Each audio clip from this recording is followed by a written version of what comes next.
WFYI podcasts are made possible by Bloomington, Indiana, an American college town offering experiences like indulging in grub at Nick's English Hut, taking a stroll along Kirkwood Avenue, feeling the history and magic of Assembly Hall, and providing the chance to feel like a college kid again. Plan your trip at visitbloomington.com. This is Small Studio Signal Boost from WFYI. I'm Melissa Davis, your host tonight, along with co-host Adam Gross. Adam has a conversation with Indianapolis artist Remington Hill. We'll hear some of Remington's new music, and they'll talk about winning an American Idol Golden Ticket and where you can see the band live next month.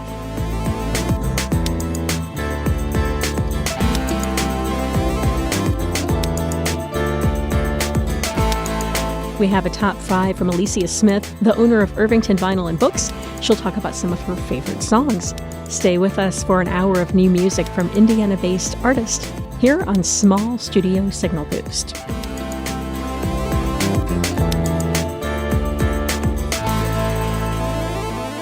Adam has our first song tonight. Adam, what do you have? Yeah, I have a track from Rui Gabriel. He was born in Venezuela and raised in Nicaragua and spent his 20s in New Orleans and now lives in Fort Wayne, Indiana. Oh, cool. Yeah.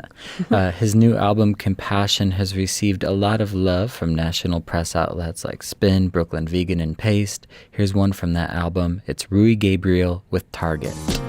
No room to vent. No time to make amends. At least you're hot-headed. At least you're giving me some credit. Hey, say what you wanna say. We still arguments by talking, not by yelling at a target. I have an instrumental tonight. This is from Indianapolis-based rock fusion group Wampus Milk Daddies. From their EP, Waiting in the Lobby. It was released in March of this year, and this track is called Peter.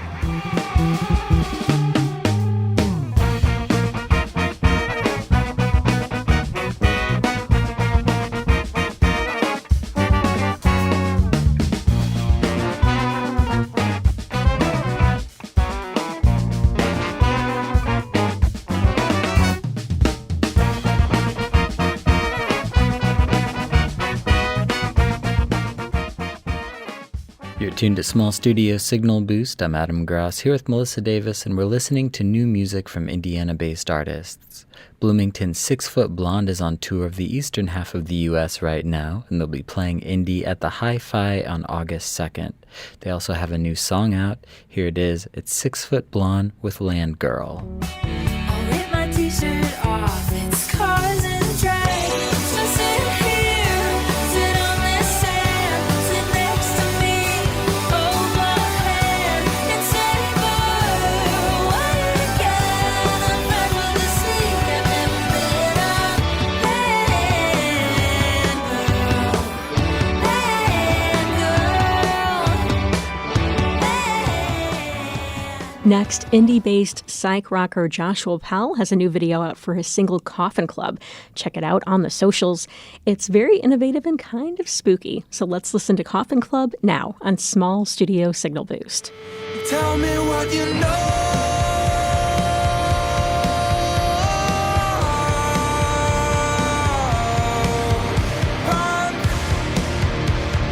Let me say,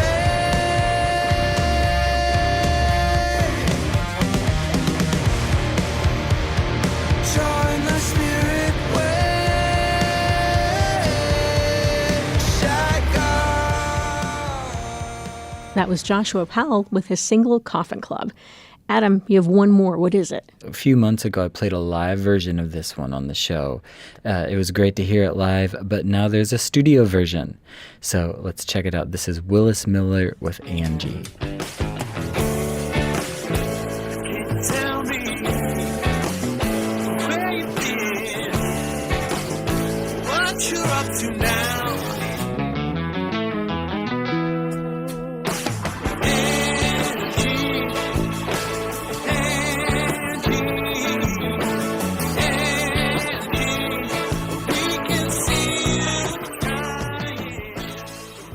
You're tuned to Small Studio Signal Boost. You can check out the music featured tonight on our Spotify playlist by searching WFYI Music. Adam, you have a conversation this evening with Indianapolis artist Remington Hill. Yeah, we have an event coming up in a few weeks at Old National Center with Remington, so I thought it'd be fun to chat about the event and get a preview of some of the music we'll hear that night. Here it is. Remington, thanks for coming on the show today. Thank you so much for having me, Adam. Yeah, so you and your band have been working on a new album titled The Death of the American Mall, which I must say is a lovely and relevant title. Thank you. You've released some singles from that album, which are also lovely, and we'll hear some of those later. What has the process of making that album been like for you? It's been a long 2 years. I've recorded at 3 different studios, all here in Indianapolis. Each of them have different sounds, different personnel that have different skills, and I've really been able to tap into, I think, what is the sound of Indianapolis. So I'm really excited for this album to come out. Amazing. So you mentioned Indianapolis. From following you on social media and seeing you live, Indianapolis seems to be an important part of your creative endeavors with this project, at least. You've built a real community of local artists and creatives and have pulled them in to the album, your live show, your promotional efforts. What does the city and the music community here mean to you as an artist? Or how are you incorporating the city into your art in this album? I love that question. Oh my gosh. Indianapolis has been a city that has taken me in.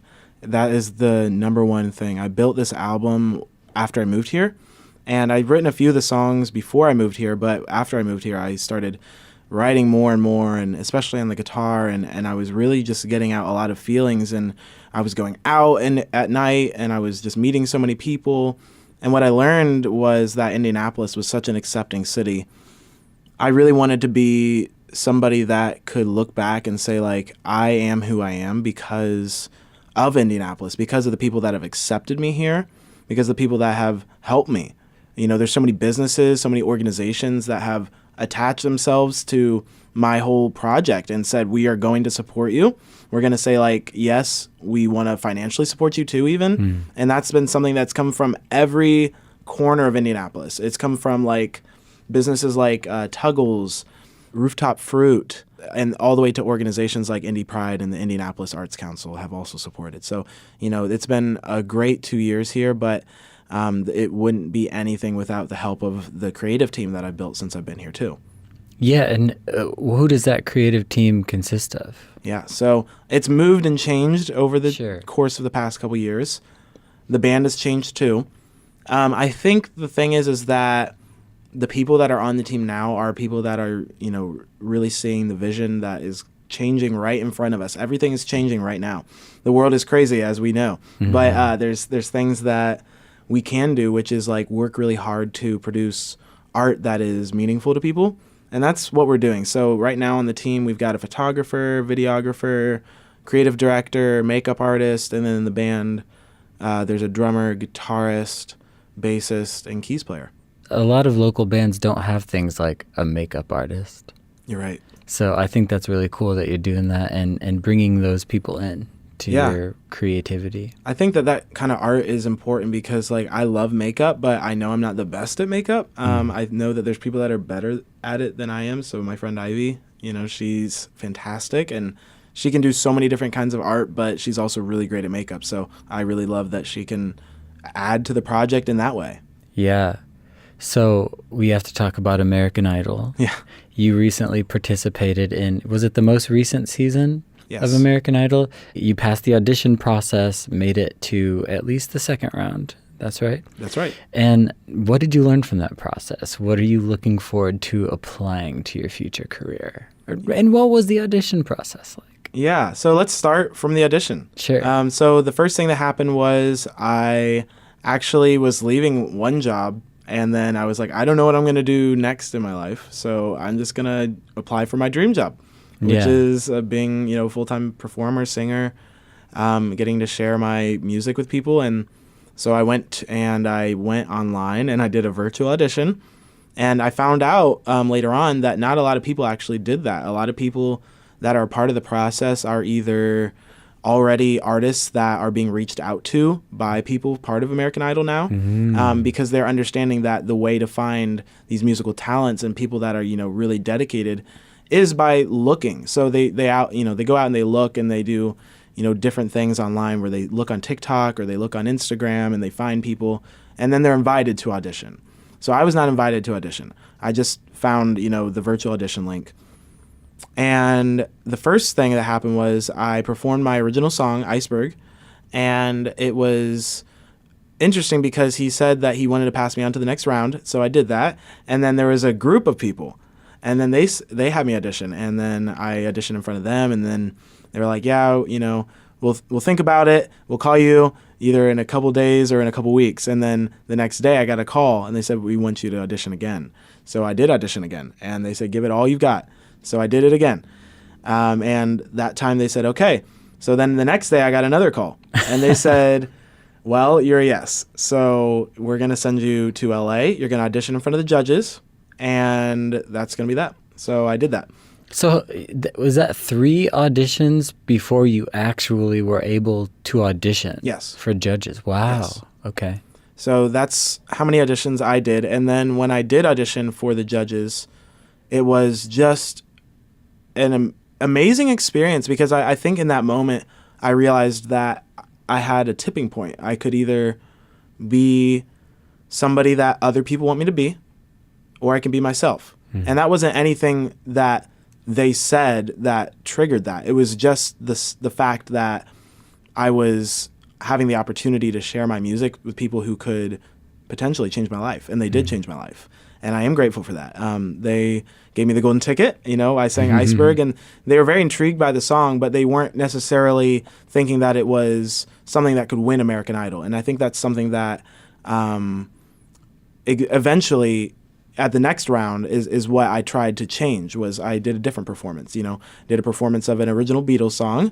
And so I did the Katie Lang version, though, of Golden Slumbers. And so I sang that, and I just gave it all I had. And the crowd was just my contestants that I was competing against. So they were very supportive, and they were so happy to see me get up there and give my best. And I was so happy to see everybody else do that, too. It was a fun time. You're tuned to Small Studio Signal Boost, and we're listening to my interview with Indianapolis artist Remington Hill.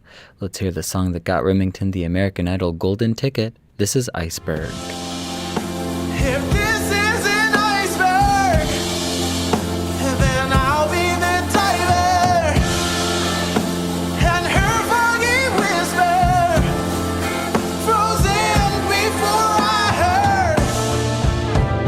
She tried to call to me, voices beneath the sea. I think we've gone too deep. You're about to play a show that we are partnering with you on, and we're very excited about it. It's at the Deluxe at Old National Center on August 2nd. Can you tell us about the show? Give us a preview of what to expect? So you know how I was on American Idol? Yeah. So those people are coming here. No. And we're going to bring some people that were both featured on the show and not featured on the show, just like me. And we all got golden tickets, and we're all just going to come and sing. Some of them are going to do original music. Some of them are going to do covers. It's going to be an incredible time. The supporting act is CJ Rislove, and he was a featured contestant on American Idol that has a bus that he lives in called the Jazz Wagon. And so he's completely built this bus himself. He lives in it. It's a fantastic place. I've been in it, and I love it. So he's actually flying in this time, and he's going to be staying and playing some songs for us, just sharing his amazing songwriting talent with us. And he actually, earlier this year, one of the things that got him onto American Idol and got him so far was that he writes a song every day. And so he performed one of those songs on American Idol for the judges. They asked him to perform a different song that he wrote the day before. And so he performed that song, and that's the song that got him through. Wow. So it's just so wild that somebody with that kind of songwriting talent is so capable and ready to also come here to Indianapolis and show us a great time too. Yeah. I love that. So it'll be like kind of a little American Idol showcase. It will be kind of in a like way. that, yeah. And then we'll wrap it up. I'll perform with my band, We'll have, full band there, amazing local singers, Shay Farmer, Kayla Phillips, and Arcelia Kent will also be joining me on stage as singers.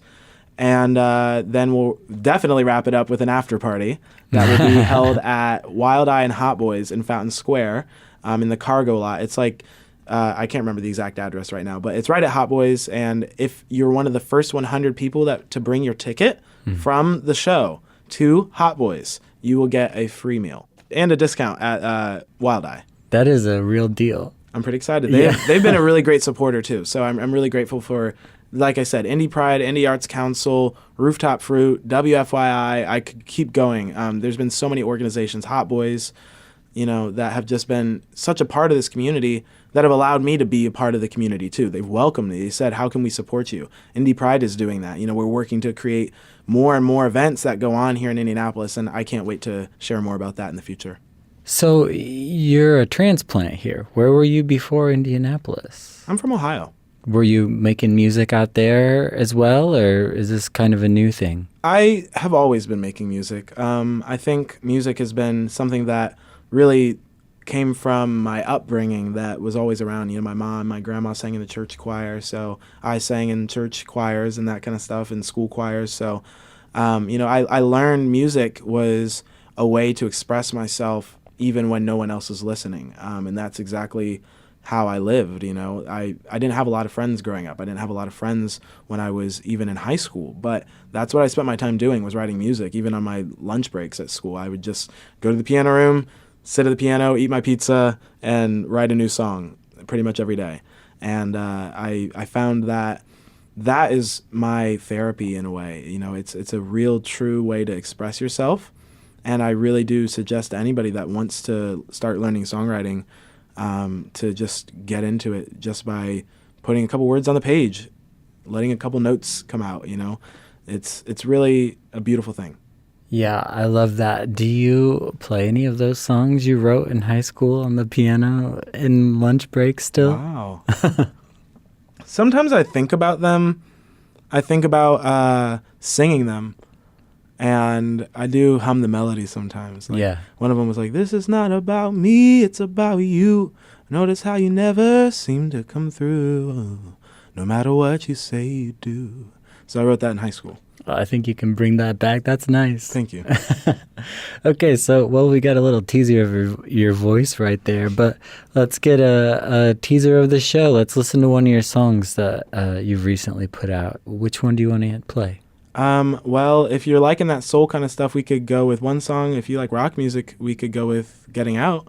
Let's go with Getting Out. All right. Can you tell us anything about Getting Out? Getting Out also features some of the singers that will be singing on August 2nd, and you'll be able to hear their voices on the track, notably Arcelia Kent, Shay Farmer, and Kayla Phillips. Perfect. Well, let's hear it. This is Getting Out by Remington Hill on Small Studio Signal Boost. Eye on me at the kickback, or I'll drain all the drinks back down. In need of a friend at the function, someone to keep me company. 'Cause I'm held in a lockdown, can't get out, yeah.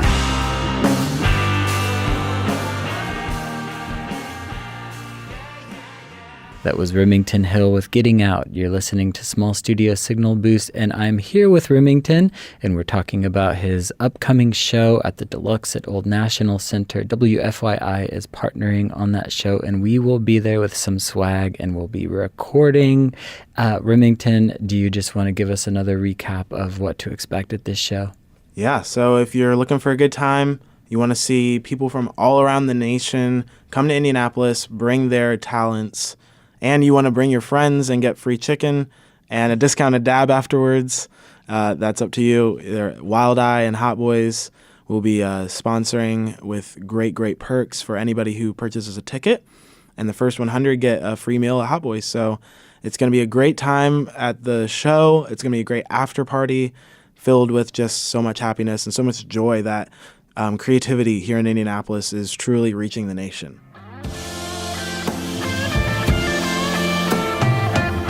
Thanks, Remington Hill, for that interview. We're looking forward to seeing the band live August 2nd at Old National Center.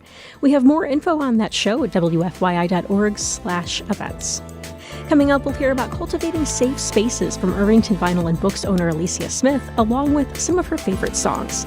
We'll be right back with that after the break, here on Small Studio Signal Boost.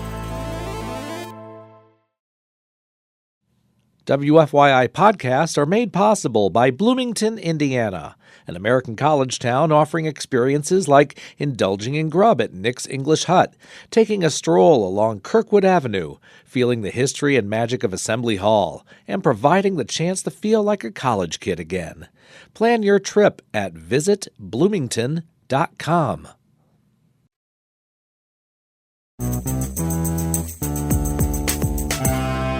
This is Small Studio Signal Boost. Thanks for listening tonight. You can find the music featured tonight by following our playlists. Just search for WFYI Music on Spotify. You can also find the podcast edition of the show wherever you get your podcasts or on our website at wfyi.org/podcasts. I'm Adam Gross, joined by Melissa Davis. And Melissa, you have a top 5 this evening from Indianapolis's Alicia Smith. Thanks, Adam. When we spoke, Irvington Vinyl and Books was celebrating their 5th anniversary, and Smith successfully hosted an author event with a social media star. I've organized a lot of big events in this 5-year span, but usually it's 50 people at a time in waves. It's never over 200 people at once. So it was definitely a lot of planning and organizing. Mercury Stardust is a TikTok star known as Trans Handy Ma'am. Just wrote a very successful book, a New York Times bestseller, I believe. Mm-hmm. So the store sells a lot of books when Mercury Stardust stops by. Absolutely. Do you see more of those in the future for Irvington Vinyl and Books? I'm definitely hopeful. It felt like we were pivoting to something new and awesome.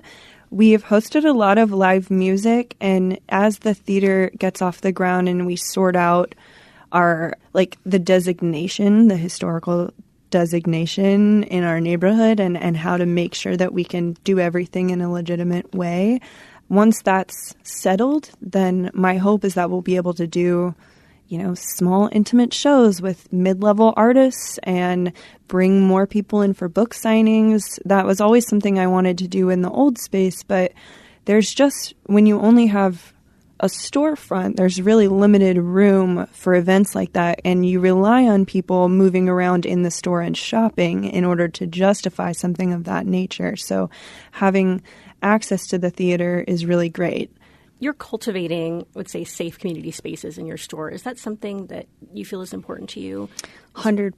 Mm-hmm. I have been in a lot of conversations recently where I find myself referencing my ethics. Mm-hmm. And I think about that a lot. The things that drive me in life are relationships with other people and my ethics. I feel that it's really, really important to provide the type of space that you want to exist in. And as a queer woman in a pretty conservative state, I want to feel safe when I walk into a room, and I want my friends who are from a wide variety of backgrounds to feel safe too. So it was important to me to make that and, make it accessible. Mm-hmm.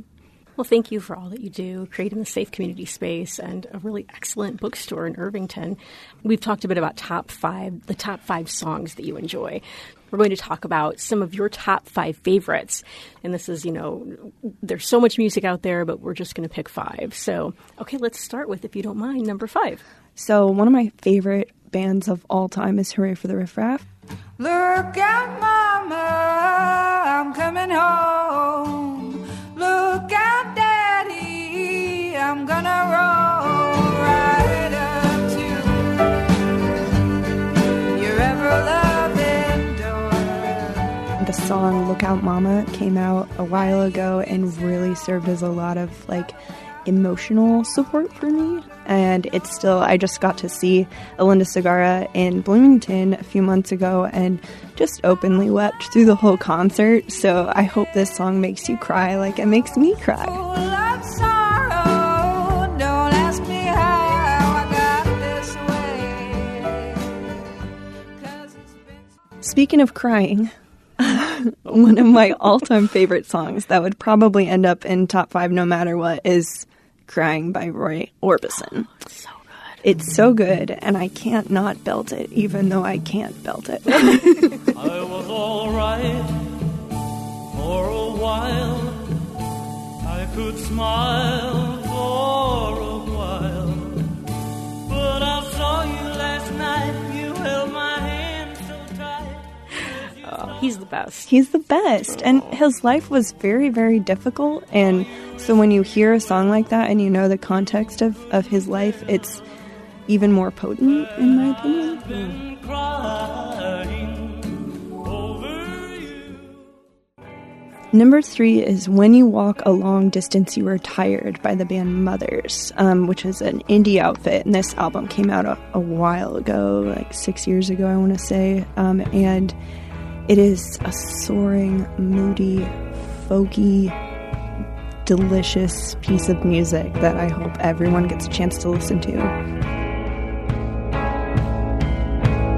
Most of me sunk into the carpet. So number 2 was difficult because it was a tie between All of Me and Gloomy Sunday, and I went with Gloomy Sunday because I think we all get the Sunday scaries these days. That song, as tragic and sad as it is so hauntingly beautiful, and also has a really interesting history. So, worth looking at. Sunday is gloomy, my hours are slumberless. Very good. And I was strung a merry way and jumped the hedges first. And I will drink the clear, clean water for to quench my thirst. Great list. All right, I'm wondering if we want to get any of this music, we want to grab these songs, we can go to your store and get them. Absolutely, and there is a super convenient order online form you can drop to let us know what you're looking for. Thank you, Alicia Smith. Thanks for being here, and we will come out to Irvington Vinyl and Books and say hello. Great to see you, Melissa. Thanks, Alicia Smith from Irvington Vinyl and Books, for coming on the show and sharing that top 5. You're tuned to Small Studio Signal Boost from WFYI. I'm Adam Grass here with my co-host Melissa Davis. Melissa, what's happening in live events? Yeah, so Eric Salazar, a Small Studio alum, has several cool new shows on the way, but the first is August 2nd from 3 to 5 p.m. at the Indianapolis Airport. So if you're taking a trip that day, heading out of the city, check out Eric Salazar. He'll be playing at the Indianapolis Airport, performing video game, film, and anime music with forward motion. Then, August 3rd and 4th, he'll be at the Indianapolis Convention Center for Gen Con from noon to 2 p.m., performing video game, film, and anime music, again with forward motion. That sounds fun. That's a cool concept. I think before we mentioned Music for Airports by Brian Eno. Oh, yeah, yeah. This is music for video games, anime music, film, and airports. And airports. I love that. Me too. Well, if you're landing on August 2nd and you happen to catch Eric Salazar, after that, you can head over to the Deluxe at Old National Center, where we're partnering with Indianapolis band Remington Hill on their show at the Deluxe on Friday, August 2nd. Joining Remington Hill are CJ Rislove and special guests. You can find more information on that at wfyi.org/events. And then backtracking a little bit before that, Tuesday, July 23rd at the White Rabbit Cabaret, Caleb McCoach is celebrating the release of his new album, All Roads Lead to Home. Caleb McCoach will be playing the album, and Jessica Albatross will be opening the show. Visual Vibrations will be projecting visuals during the show as well, and the new album will be available on vinyl. So a lot of good stuff there. And then I have one more show. David Brown and the Technicolor Band, Tile, Tupine, and Elsa Donna. That's Friday, July 26th at State Street Pub. And from 7 p.m. to midnight, you can enjoy State Street Pinoy, which is State Street's Filipino pop-up kitchen that runs every Friday in July. Very cool. Well, that's the latest in Indiana music. Be sure to follow your favorite artists on social media for updates and info. This is Small Studio Signal Boost. Adam Gross and Roxana Caldwell created the show. This episode was produced by Adam Gross and me, Melissa Davis. You can check out the podcast edition of the show wherever you get podcasts or at WFYI.org. And if you'd like to submit your music to get played on the show, just visit wfyi.org/local-frequency. And we are at our last song of the night. This is a familiar topic that we've been talking about. Adam, what's next? Yeah, so this is an Indianapolis artist called Airport People, and the track is from Morning Number 1. Have a great night.